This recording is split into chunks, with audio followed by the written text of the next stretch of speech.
Os verbos regulares e irregulares fazem parte da classificação dos verbos e no vídeo de hoje é exatamente sobre essa diferença que nós vamos falar. Bora lá? É logo após a vinheta.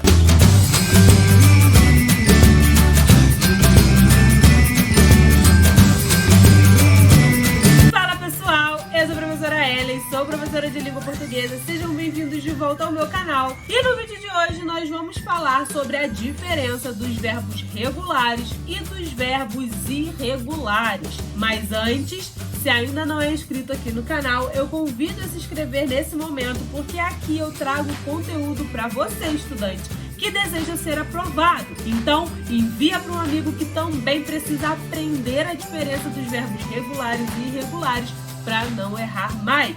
Então, sem mais delongas, bora lá, bora pro vídeo.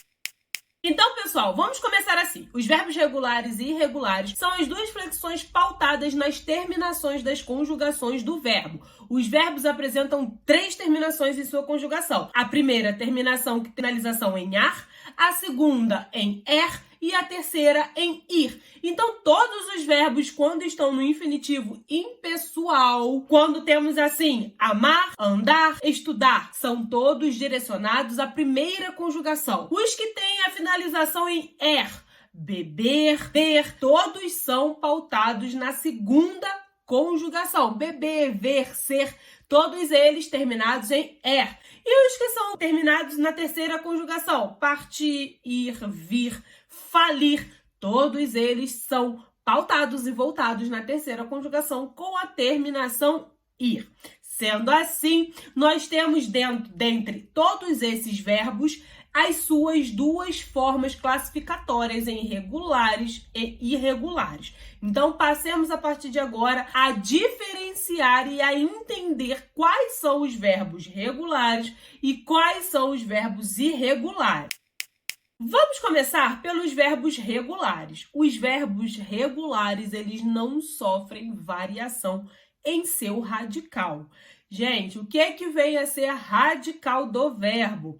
Quando nós temos a terminação em ar, er e ir, então digamos que nós temos aí o verbo cantar. Qual é a terminação desse verbo? Ar. Então, eu retiro o AR, que é o meu infinitivo, e sobra cante. Esse cante, ele não pode sofrer alteração em hipótese nenhuma, em nenhum tempo verbal, em nenhum modo, ou seja, nem no presente, no passado e no futuro, e nem nos modos indicativo e subjuntivo. Quando eles não sofrem essa alteração no radical, no caso do cante, nós temos aí um verbo regular. Por exemplo, eu canto, tu cantas, ele canta, nós cantamos, vós cantais, eles cantam. Observe que não sofre alguma variação sequer dentro do radical, tá certo, pessoal? Então, quando eu tenho aí num passado, por exemplo, no pretérito imperfeito, eu cantava, tu cantavas, ele cantava, nós cantávamos, vós cantáveis, eles cantavam. Então, observe que o cante, ele se mantém da primeira pessoa do singular à terceira pessoa do plural. Vamos ver então agora os verbos irregulares e compreender essa diferença. Já os verbos irregulares, eles sofrem alteração ou no radical ou em suas terminações. O parâmetro, ou melhor, o verbo irregular, ele não segue nenhum parâmetro, ou seja, ele não tem um parâmetro nas suas desinências e muito menos em seus radicais. Por isso, eles são irregulares, diferentemente dos verbos regulares, que têm um padrão a ser seguido. Eles geralmente mantêm as mesmas desinências nos tempos e modos verbais e assim como as suas terminações também são as mesmas. Por isso, chamados de regulares. E os irregulares, por sofrer essa variação, eles recebem a nomenclatura de irregular, tá certo? Então, vamos passar aí a lista que nós temos de verbos irregulares na língua portuguesa. Então, são verbos da primeira conjugação: averiguar, dar, estar, passear. Pessoal, é importante entender que se modificar apenas uma única conjugação, um único formato de conjugar o verbo, ele se torna irregular. Tá certo? São verbos irregulares da segunda conjugação. Caber, crer, fazer, ler, poder, por, querer e saber. Mas, professora, por é P-O-R e o acento circunflexo no O. Mas, gente, o verbo por é derivado do verbo poer. Por isso, ele se encaixa na segunda conjugação. Até porque não temos a quarta conjugação, que seria com finalização or. Não existe, tá? Então, por se deriva do verbo poer, tá certo?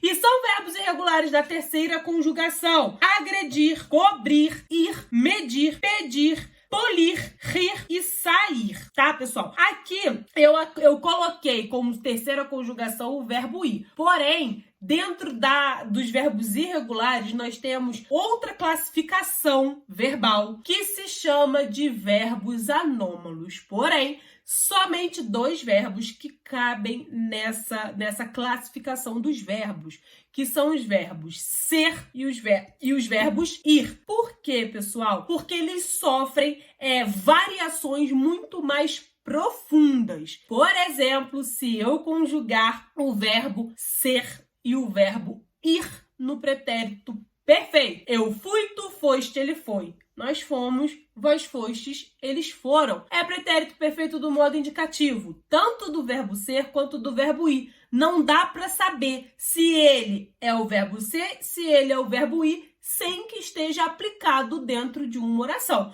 Então, se eu disser assim, eu fui seu amigo, eu estou dizendo que eu tenho aí uma conjugação do verbo ser. Eu fui com você a pé até a outra cidade, eu estou dizendo aí que eu tenho uma conjugação do verbo ir. Isso aí se encaixam, esses 2 se encaixam dentro dos verbos anômalos, porque eles são diferentes do início ao fim da sua conjugação. Ou seja, eles sofrem variações muito mais profundas, tá certo, pessoal?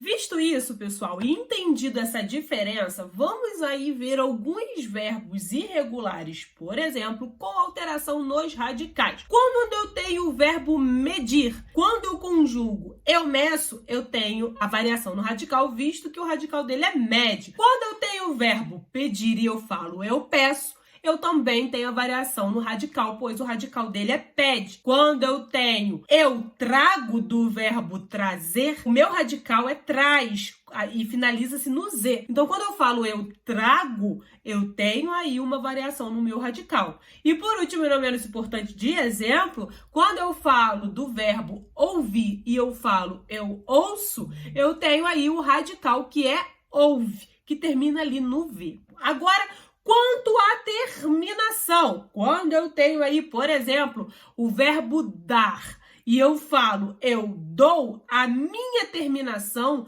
no verbo regular geralmente é O e não U no caso, né? Então eu dou, então eu tenho aí a variação na terminação. Quando eu falo eu estou, a minha terminação também é O, é o mesmo caso do verbo dar. Então, não é o U. Por isso, o verbo estar, embora ele tenha ali o radical muito preservado, ele é irregular por conta de sua terminação.